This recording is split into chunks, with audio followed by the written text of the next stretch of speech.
Hello, welcome to HLA Live.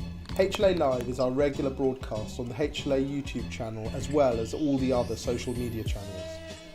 Each week we talk to interesting people from across the HLA community. Good evening, everyone. I am really excited to be chairing tonight's meeting. Hi, I'm Rosie Spooner and I'm hosting HLA Live this Wednesday.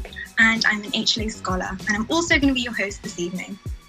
To share with us their ideas and their innovations and hopefully bring them to a global audience. Quite quick, we have ideas, let's do this, let's do that. So many of the topics come from our community, with scholars and faculty expressing an interest in many of the discussions that we're about to have. Hello everyone and welcome to the HLA Live session on widening participation in the postgraduate realm. Homelessness and health. Addiction and the new normal. HLA programs are built on 6 pillars. The leader is an innovator and entrepreneur. The leader is a communicator.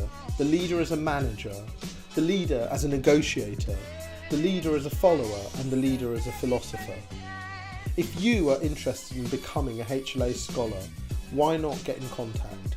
Many of the episodes in HLA Live will cover one or more of these important pillars. The HLA team consists of Pedra, Eamon, Tim, Riddy, Alistair, Adil and Trisha, and a range of other HLA scholars and faculty.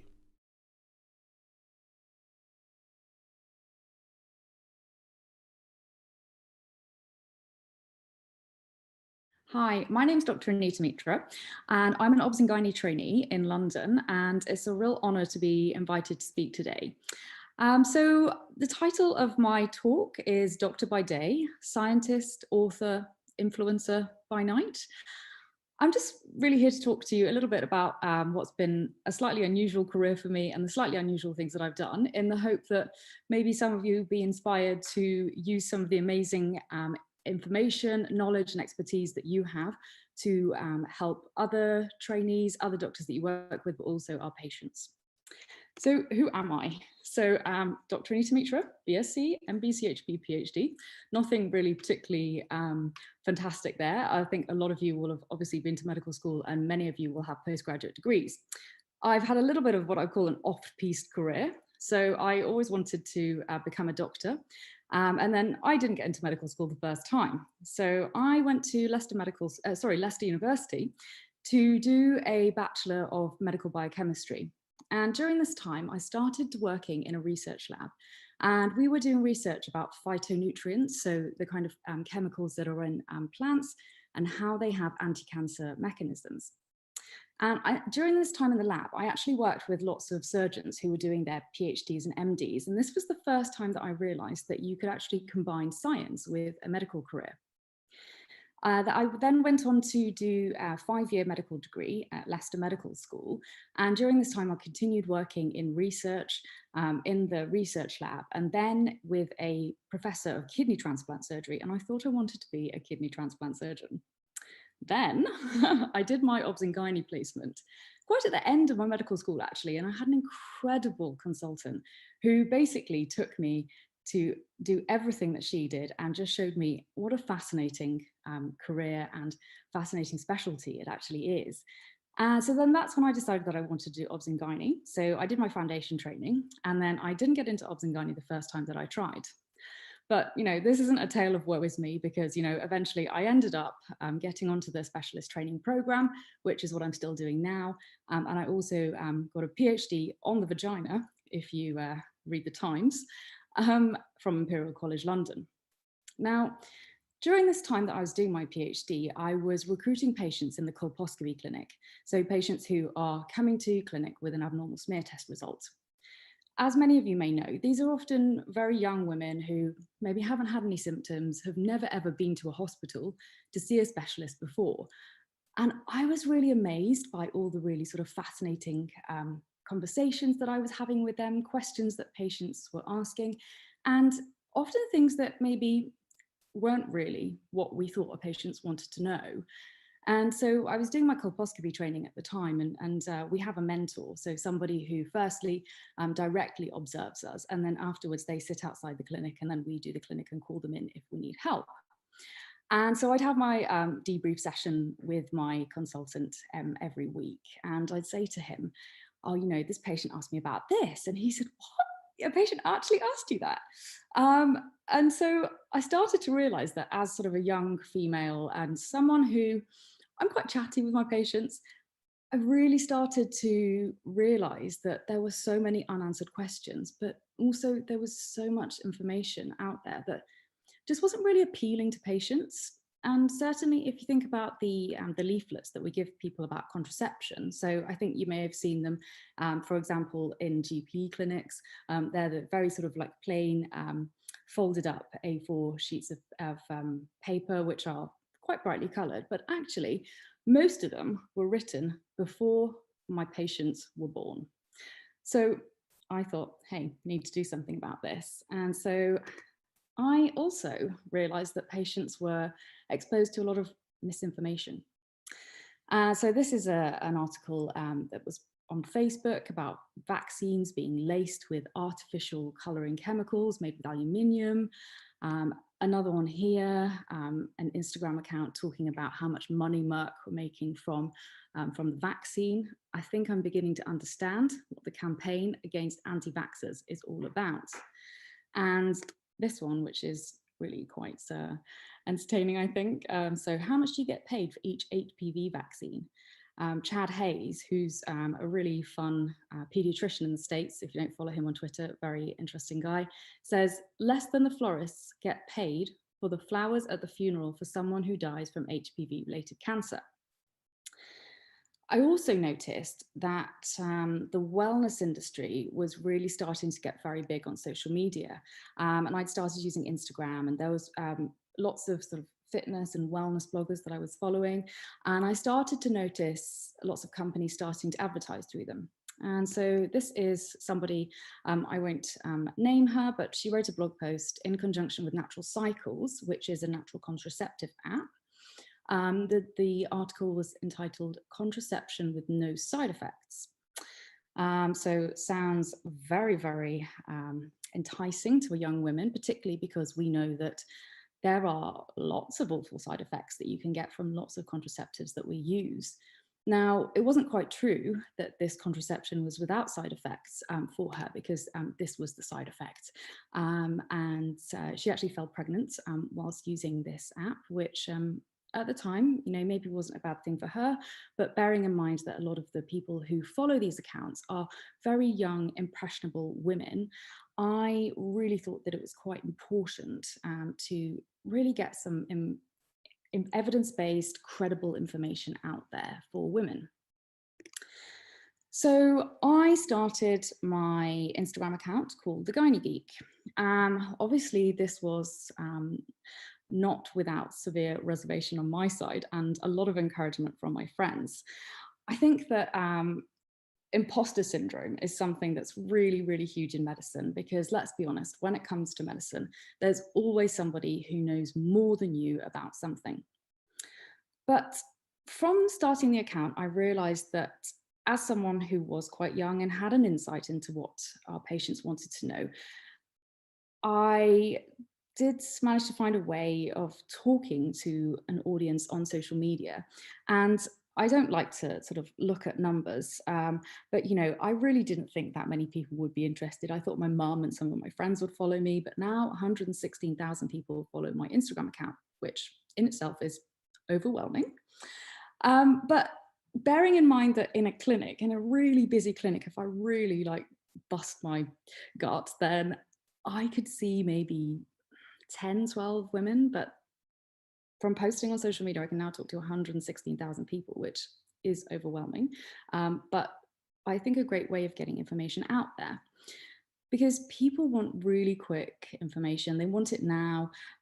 No one really reads an entire blog even these days. People just want really short, snappy information. So down the side of the screen are some of the topics that I talk about. So, my sort of research background was in colposcopy and HPV, cervical screening, but I also talk a lot about endometriosis, contraception.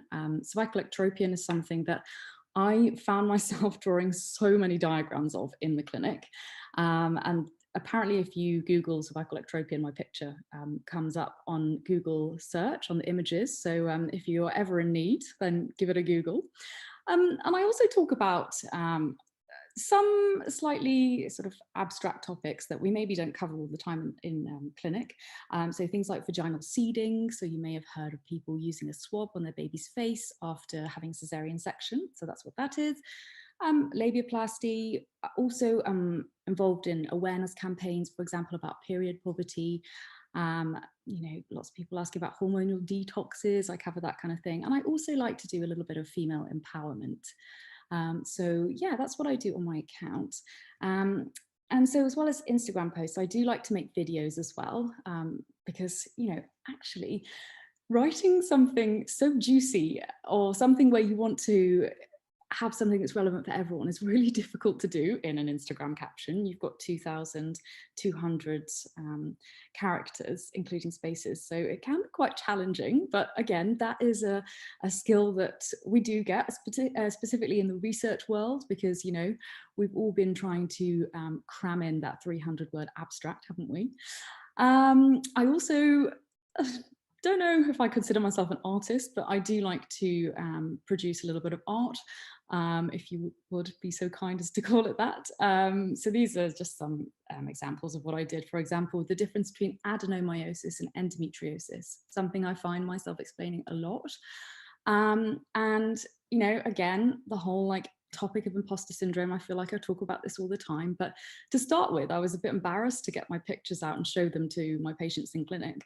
But actually, it makes life so much easier. We've all got those drawings, whatever specialty you're in. They're those drawings that we find ourselves drawing again and again on the back of, a consent form or something in a biro. So I just keep these saved in my favorites section on my phone. And I've also been involved in a lot of podcasts. And so this has been a really great way of, again, talking about slightly juicier topics at length. And another way of kind of working my way into the wellness industry. So for example, collaborating with beauty bloggers, fitness bloggers, people who have exactly the right audience that I'm trying to target. So it's really the young, well population who really needs this information, because I may not get to meet them myself in clinic. I also wrote a book. So I feel like I should have just called this talk The Imposter Syndrome, but honestly, this was the biggest step in dealing with imposter syndrome, because after I wrote a couple of blog posts and Instagram posts, I started to get emails from publishers. And I just thought, oh, what is this? This is junk mail. This is not for me. No one wants me to write a book. And they just kept coming. And I happened to mention it to my friend, Rupi Orschler, who some of you may know as the Doctor's Kitchen. And so I actually met him via Instagram, actually. So it's a great place to network as well. And he said to me, come on, Anita, you definitely can write a book, and I really think you should. And I'm going to introduce you to my literary agents, because Rupi's written a couple of cookbooks. They're very good, highly recommend. And I thought, okay, fine, I'll meet her, and then I'll just kind of politely brush her off. But, let's just vaguely investigate it. So I went for a meeting with her, and she kind of got me thinking, maybe I can actually do this. And I said, look, I actually have to finish my PhD thesis, which I'm submitting on the 1st of December. So could we maybe sort of talk again then? In the meantime, lots of other companies and agents got in touch with me as well. And I just said the same thing to them. And I submitted my thesis. And on the 1st of December, I had 9 emails from agents and publishers. So I realized there was a huge appetite for this kind of thing. And so I sat down, I wrote a proposal, realized actually I had more to say than I thought. And then my agent and I went to several publishers. I did this on a day off. I think I had 12 publishing companies that were interested in the book. And I said, oh, I don't have time for that. Let's just pick the 4 that we like the best. And so I went to meet 4 of them. And then I ended up publishing it with HarperCollins. And it was published in March last year. And was probably one of the most overwhelming experiences of my life. And I really love seeing people posting about it on Instagram, because I just really wanted it to be a conversation starter, and also a way that people could just get credible information. And so I wouldn't say it's a textbook, and it's definitely not trying to be the next Adam Kay, but maybe it's kind of a little bit of something in between. So I do talk about anonymous anecdotes, and I have filled it with lots and lots of evidence-based information, and there's tons of references at the back. Now, lots of people say to me, well, you know, what about the GMC? What about the rules? And how comfortable do you feel posting things on social media? So the rules about this are very grey. And so there is a guideline that was written in 2013. And I think that we'll all agree that social media has changed massively since 2013. But what they do say is that there are benefits of using social media as a doctor. So engaging people in public health and policy discussions, definitely. Establishing national and international professional networks, well, that's definitely something that I've done, not just meeting my friend Rupi, but I'll explain a little bit more in the next few slides. And then also facilitating patients' access to information about health and services. So yeah, I really think that it's a way that we can educate our patients. And I always say that I use it for health education, not health advice. And I will never ever answer direct medical questions from patients. And that's really difficult because I do get lots of messages from people. But I kind of use the kind of questions they ask me to shape the kind of content that I do put out. The other thing is about when you post material online, you should be open about any conflict of interest and declare any financial or commercial interests. And I think this is something that has been quite topical lately, because there was a pretty nasty article that was published in the Daily Mail, or the Mail on Sunday, about doctors using social media. And whilst there are, you know, maybe some doctors who maybe make some questionable choices about what they post on social media in terms of affiliations with brands, I think it's really important that we are really clear about this. And it's certainly something that I've made as a rule for myself, that I wouldn't promote a healthcare product to patients, because, you know, that's what the NHS is for. Is you shouldn't be getting your healthcare products online. And I very much use it as information and education. And that's another little rule that I really made for myself, is that I'm very aware that anybody can read what I've written on social media, and anybody is very able to report me to the GMC if they don't agree with what I've written. So my rule for every post that I make is that I would feel comfortable sending this post as an email to everybody that I work with, so that all my colleagues, all the consultants could read it, because ultimately they can. And I also make sure that everything I write is evidence-based. You'll often see I may use a reference to a paper, because I think that, you know, we do have a huge responsibility as doctors, and what we put online must be really credible. So you should be able to back up anything that you're saying. So just talking about how I do work with brands. So as I said, I would never try and promote a healthcare product, but there are a lot of healthcare brands out there that do want to work with doctors. And so Always Discreet is a brand that you may have heard of. They make incontinence pads, and they wanted to start a campaign about urinary incontinence. And this is something that I think, you know, we need to talk about more. And so Fern McCann, now I had to Google who she was, I didn't know who she was, was part of the campaign that I worked on. And what I did was I worked into the contract that I wasn't promoting any products and I would not be photographed with products. But what I did was I provided medical information, and I checked through the information that they put out there about incontinence, and I made some content for them. So for example, I made a YouTube video explaining to the lay population what incontinence is, the different types, and how we might be able to treat it. So it was a really interesting experience, because actually how the commercial world works is very, very different. But yeah, this is just an example of how I have, I hope you would agree, responsibly worked with a brand. The other thing I do is I do a lot of work with charities. And so the Eve Appeal is a charity of which I'm an ambassador. So they are a gynecological cancer charity. If you are ever in need of information for your patients or even for yourself, highly recommend checking them out. They make loads of great information. And this picture is me doing a campaign for them. So Know Your Normal is one of their sort of taglines from their Get Lippy campaign. And, you know, that's what I'm all about. And again, that's what my book is all about. Just trying to educate people about what's normal and helping them to realize what's not. Another great charity that I've worked with is Bloody Good Period. So they are a charity and they're all about period poverty. So people that don't have access to period products, so pads, tampons, cups, that kind of thing. They've done some really good campaigns and really good work. And I worked with them and the Body Shop, as last year the Body Shop had little boxes in their stores where you could go and donate products. The Eve Appeal are a cervical cancer charity as well, who have also done some great charity work with.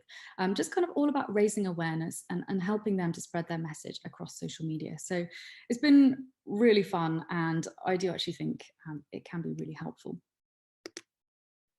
Now, this is something that I kind of tried, is using social media for research.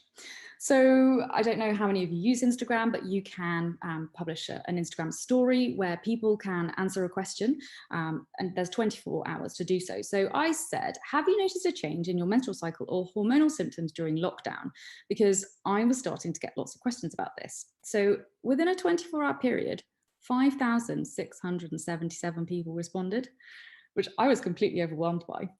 And 65% of people said yes, and 35% of people said no. So I thought that was quite interesting. It was a bit higher than I thought. So I published this on my Instagram grid because I think that sometimes just knowing that other people are going through something can be really comforting, particularly when it's something quite taboo like women's health. What I didn't realise was then that Vogue would be interested, and I never thought that a sort of pseudo research project that I'd done on social media would make it into Vogue. But I think this just really shows how much appetite there is for reliable health information, and also that the lay media are really disseminating, as I mentioned, what is a really taboo topic. I then thought, hey, you know what? I'm an academic. I need to look into this more. And I was really, really interested. So what I did was I wrote a research protocol and I put it through the ethics board at Imperial. It was quite funny because I had to get my professor to countersign it. And he said, research that's been published in Vogue. Well, how can I say no? So that was quite easy. But anyway, so I put this again on my Instagram. So I just posted this, I posted the post saying, can you help me with my research?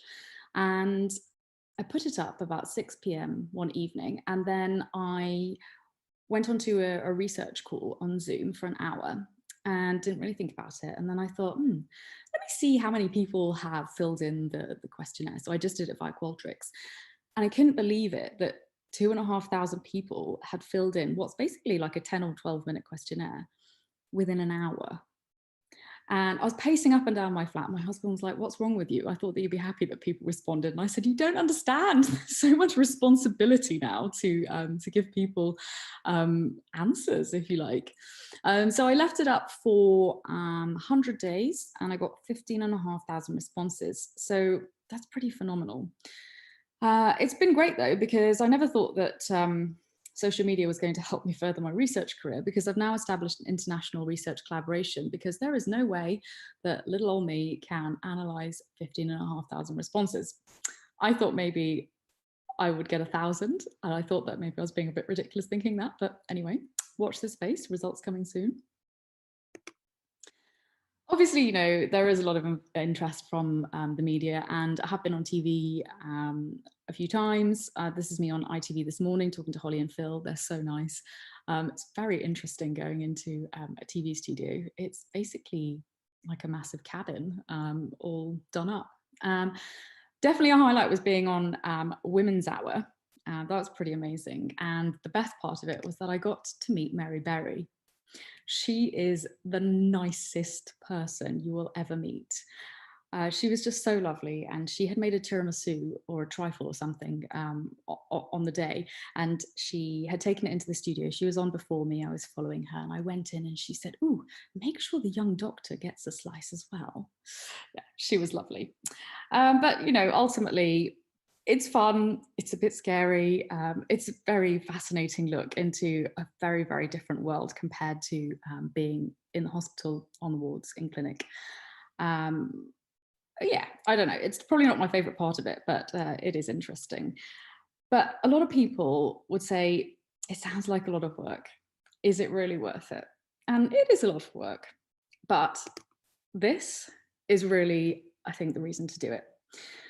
So I had posted in August about postmenopausal bleeding as part of a campaign with the Eve appeal. And a lady commented below the post and said, "Can't thank you enough for a similar post earlier this year. Currently recovering from an op to cure early stage endometrial cancer. Consulted doctor after reading post. Sadly had no idea I had a problem. So thank you. Doesn't even begin to express my gratitude. Fab info on women's health."